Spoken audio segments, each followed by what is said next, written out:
the game around understanding ownership. And the ways to build that wealth and ownership primarily are going to be through the stock market, through real estate, and through business ownership.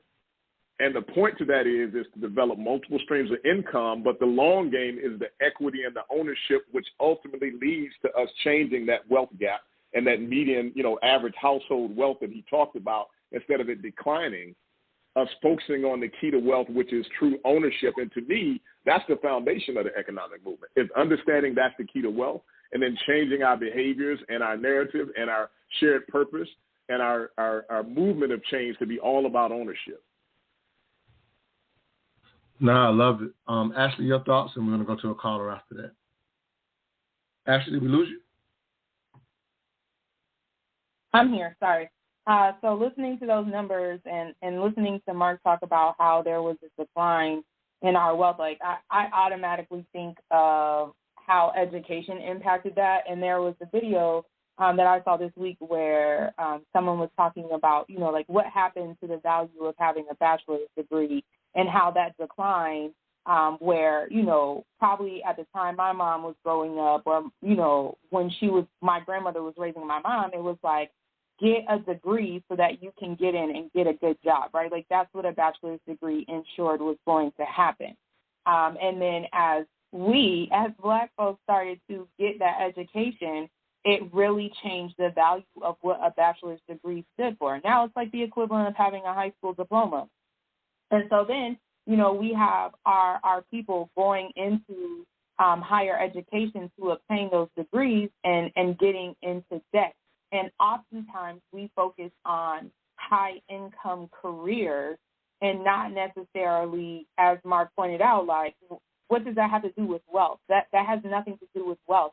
And so how can we get away from, being attached to what income is being derived and really focusing on careers that are going to change things, right? When you talk about people getting into financial services, I can't tell you how many times I've had elderly Black people break down and wish that they had conversations with someone like me when I was younger, or the number of people that just have honest conversations because they're comfortable seeing another person that looks like them in the room that's a professional that they know that they can trust. And so, we really have to be focusing on getting into fields that are going to give us the knowledge and education. And the first thing I think of is life insurance, right? That is a very real and tangible way to build wealth within our community, and a lot of people don't even consider life insurance, right? You have the ability to put hundreds of thousands of dollars in somebody's hands should, in the event that you pass away, right? Because that's going to happen, and setting them in a position where now they can build wealth and clear debt and change things generationally for their families, and we don't take advantage of life insurance. And so what careers are we getting into to really generate the knowledge that will put us on game and change everything within our community instead of focusing on those high-income careers? Yes, they're beneficial, but oftentimes I think that really drives consumerism more than it focuses on building wealth. Or hey, how about can I? Oh yeah, please go ahead. Go ahead, Mark. Please. Go ahead. Oh, no, you're fine. I don't want you to lose your thoughts. I'm good. But I just want to supplement on what Ashley said, because I think it was. I love what she said. It's so important. She mentioned about high income careers and how that can be a focus, and what that message is all about is, we have this belief that wealth is achieved. Wealth is not achieved. Wealth is created. Mm-hmm. It's created. And when you focus on high income careers or all of these things, yes, that you need that, because you're capital and all that, but it's still a philosophy that, no, you don't achieve wealth. You don't get there one day. That's not how it works. But you create it is the way you do it. And create it by understanding the foundations and the building blocks of wealth. And then she also mentioned insurance, which I know is not talked about a lot. It's taboo. And people have this whole, I don't believe in insurance like it's a religion or something. It's not a religion. It's a tool. It's a tool. Yeah. When I started my financial practice, I remember an advisor. Let me do this, Mark. Let me go to the break so we can take care of that, and then come back with that thought coming out of the break, and we'll get to the callers as well. Yep, no problem. If you're online listening, the number to get in is 646-787-1037. 646-787-1691. Again, 646-787-1691. You have to press 1 to let us know you want to speak. 647 last 3050 will be coming to you out of after Marc's comment out of the break. We'll be right back. All I ask is that you think.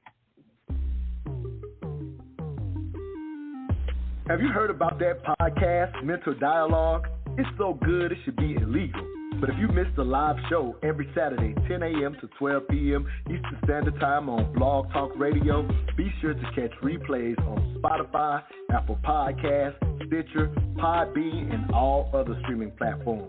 We are the return of intelligent radio, and we are the best in the world at having hard conversations on race, sex, gender, and business in the African American community. And remember, all I ask is that you think.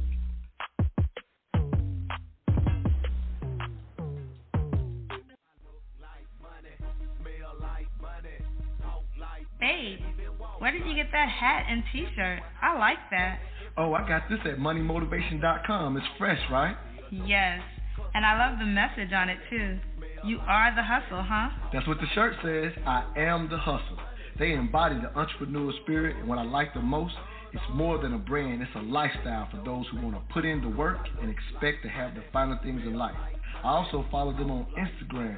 Check this post out.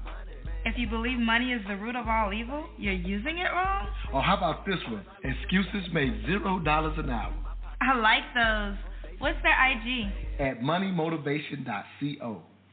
But do they have any ladies' gear? Yes, you're going to love the clothing line they got for the ladies. Matter of fact, pull up their website, moneymotivation.com, and I'm going to get you a few things so we can both look like money. Everywhere I go, and everywhere I be. I don't even talk, they still know it's me. 'Cause I look like money, smell like money, talk like money. Welcome back to the Mental Dialogue Talk Show. I'm your host, Montoya Smith, a.k.a. Black Socrates. If you have a product or service you would like to get out to the smartest audience in all of radio, please contact me directly via our Facebook page at Mental Dialogue or IG at Mental_Dialogue. Just DM me or call me at 404-604-9477. This morning's discussion question, what exactly does a black economic movement look like? We're actually fortunate enough to have on the founder and CEO of the Money Motivation brand. So if you will, Marc, before you finish your thought, quick plug about you being a longtime supporter of the Mental Dialogue Talk Show. So not to throw you completely off of hope, but yeah, give a plug for where people can get some of this amazing gear, because I'm always rocking the Money Motivation stuff everywhere I go. No doubt. MoneyMotivation.com is the website. Again, the Money Motivation brand is an apparel and media brand. The mission is to inspire a life of power and freedom, and that's all about the power to dictate your circumstances and the freedom to control your own life. We got the flyest apparel and clothing in terms of streetwear that you're going to find. And the movement around the entire brand is tremendous. So I encourage everybody to take a minute, check us out, and support. But moneymotivation.com is the website, and moneymotivation.co is our Instagram account, which most people also frequent as well. And then we also have a media aspect. We got some exciting things we're going to be rolling out the second half of this year on the media side, really tied to this discussion. Quite frankly, to begin to drive the whole concept of building wealth and doing more. So we're looking forward to it. No, absolutely. Thanks a lot for being a long-time supporter. But if you will, you were going into an example prior to the break in reference to some of what Ashley said and just highlighting, I think it was the life insurance. If you will, I can kind of jog your memory on that thought going into the break. It was a quick story. It was just to point to an example of different ways of thinking differently. When I started my financial career, and I started a financial practice from scratch, and I obviously built relationships with several people in the industry. And so at one point in time, Bill Gates purchased $1 billion insurance policy, $1 billion insurance, life insurance I'm talking about. Now, Bill Gates is a billionaire already. People say, well, he's self-insured. Why does he need $1 billion life insurance policy? Because he understood and understands the concept of leverage. For pennies on the dollar, he can have, in addition to his wealth, whatever he decides to do with it, his family, charities, all the things he wants to do. But for pennies on the dollar, he can leverage and take pennies on the dollar and guaranteed to get $1 billion because every